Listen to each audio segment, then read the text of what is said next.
Hello everyone, welcome back to my YouTube channel. उम्मीद करती हूँ कि आप सब ठीक होंगे। मेरा जो आज का अफसाना है अल-हाजुल राशी, जिसकी राइटर हैं इब्ने मुनीब। चलिए चलते हैं अफसाने की तरफ। अकरम खान के मरने में 15 सेकंड बाकी थे। रात के इस पहर उसकी आंख अपने बिस्तर के करीब होने वाली सरगोशी से खुली थी। रोशनदान से झांकती हुई चांद की मध्यम रोशनी में वो सिर्फ इतना देख पाया था कि कुछ अजनबी उसके बिस्तर की तरफ पुश्त किए किसी बहस में मशगूल हैं।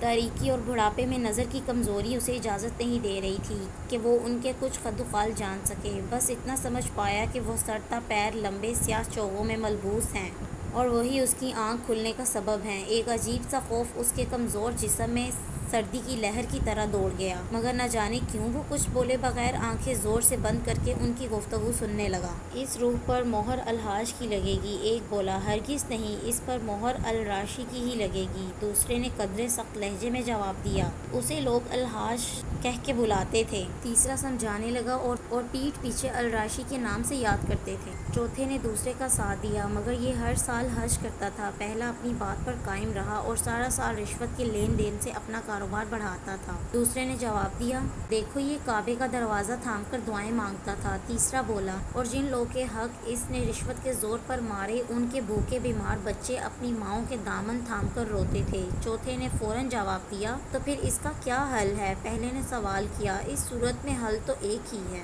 दूसरा बोला, यूं ही कर लेते हैं। फिर सब ने तायद में सर हिलाया और खामोशी से अकरम खान की जानी मुड़े। कहते हैं कि मौत से बिल्कुल पहले इंसान की पूरी जिंदगी उसकी आंखों के सामने से गुजरती है। हर चेहरा, हर मंजर, हर लम्हा आखिरी उस सानिये में किसी देखी हुई फिल्म की तरह तेजी से रिप्ले होता है। ये बात दुरुस्त हो या गलत, मगर अकरम खान के साथ ऐसा कुछ नहीं हुआ। जिंदगी के इस आखिरी लम्हे में उसकी आंखों के सामने एक ही मंजर था। हजारों जुड़े हुए हाथ, जर्द चेहरे और लागर बदन उसके बिस्तर का तवाफ कर रहे थे। हर तरफ एक शोर भरपा था, अल-हाजुल राशि, अल-हाजुल राशि, अल-हाजुल राशि।